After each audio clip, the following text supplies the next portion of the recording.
We all have some things that we feel passionate about, that we get strength from, and that we love. For me, I feel all of these things for football. In the US, they call my favorite sport soccer because they have another sport called football. And while in Europe, football is popular, in the US, American football is popular. That's why they call it soccer. There's a popular event, the FIFA World Cup, that it has even more viewers than the Olympics. So that means that football is very famous. Football for me, however, is more than just a popular sport because of how strongly my feelings get involved. It depends. This is based on a variety of factors, like if I perform well in the game, if the coach selects me to play in the starting 11 lineup, if I play enough game in a period, or if I score a goal. Sometimes these factors even affect my self-esteem. When I don't perform well in the game, my self-confidence level will drop to the point that I will tell myself that I'm not capable of, or that I'll never be able to play football well, or that I'll never be able to become a professional football player. Clearly, I have strong emotions for football. These feelings come out both when I play and the team that I support, Olympiacos, plays. If I don't play a good game, I won't be able to have a good self-confidence, and after that game, my emotion might make me shout at myself, or I might even cry. Similarly, if the team that I support plays, I'm going to be riding an emotional roller coaster of shouting and cursing because of how passionate my feelings are. This talk brings together my experiences and explorations of football and psychology. Football is a sport that affects a player's self-confidence and evokes emotions and feelings that can either be beneficial or destructive, especially if you're an athlete, but also if you're a spectator. There are various ways football stirs up feelings and emotions, affecting the psychology of those involved. Ultimately, it's their self-confidence.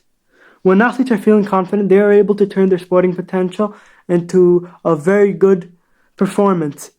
So when they don't believe in themselves, they are going to feel unconfident, and that's not going to help them at all. They're going to be bound to have a negative effect, psychologically and in turn in their overall performance. Self-confidence is important for everyone. It's in everything we say, feel, do, even what we wear, mad or glad, confused or composed, calm or nervous.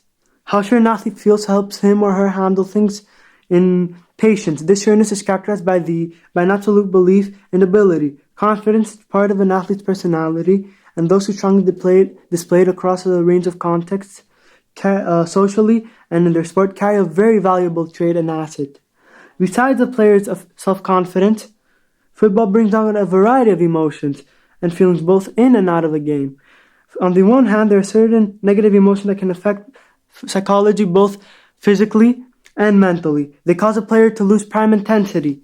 For example, with anger levels of anxiety and agony, they're going to go up, and this will lead you to muscle tension, loss of coordination, or breathing difficulties. Anxiety and agony sap energy and cause people to get tired quickly and give up. When experiencing despair and helplessness, an athlete's intensity drops a lot, and he or she may no longer be able to enjoy the sport that they play. So if you're unconfident, you might feel that you can't anymore, you can't perform anymore, you're tired of thinking all these thoughts. Negative emotions hurt mentally and deep down, telling a player not to be confident in his or her ability to perform well and achieve goals. So like a domino effect, confidence will decrease as negative thoughts follow negative emotions. Since such emotions are so strong, there will most likely be difficulty in focusing on the past and the present, and what will help improve performance. Instead, attention is drawn onto all the negative aspects of the player's performance, which may lead to not wanting or not being able to enjoy the sport anymore, as I previously said. An athlete's motivation to perform well can be damaged by negative feelings because it's just no longer fun, because the athlete is not motivated anymore. On the other hand, the emotions and feelings evoked by football can also be beneficial for those involved in the sport. Players can benefit from feelings of improvement, achieving goals and victory. The positive emotions surrounding just one goal or a great play can spark our game and give us more self-confidence and give us more desire to play better and score more. So for me, if I score a goal or do a great play like pass and assist a player to score, I'm going to have a better mood. I'm going to have a better desire to get the ball, score a goal, score another goal, or pass again, dribble past players. The positive feelings of overcoming challenges build an athlete's self-confidence, give strength, and provide a sense of relief. Spectators can also benefit from emotions of pride and expressions of happiness generated by watching a well-played game.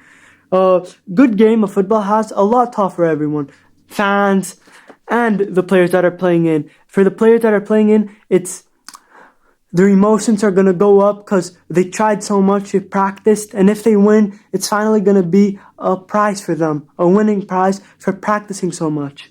And for fans, they're going to be crying because their team or their national team, their country, might win.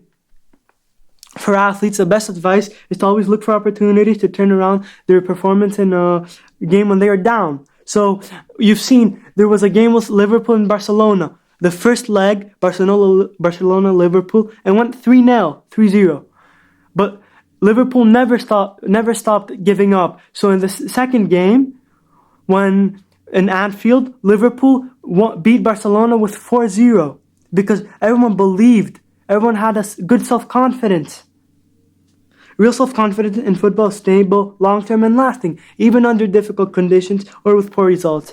In any player's case, self-confidence should be based on years and months of football training, practice, and competition.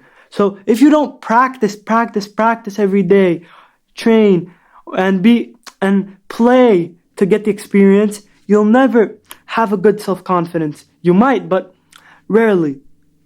However, it's a back and forth because confidence can be lost when struggling to play up to expectations. In the end, it's all about finding the balance, making the psychology of the sport work in our favor, to make ourselves stronger and build our self-confidence despite setbacks. As a player, I'm learning to use mistakes, injuries, and mishaps as a way to improve my game and an opportunity. Instead of being self-critical, criticizing myself, how I play, of my performance. To close, the focus should not be on what is in the past that cannot change. Refocus as fast as possible in the next play. Practice again and move on onto what we can do in the present without just criticizing how we play.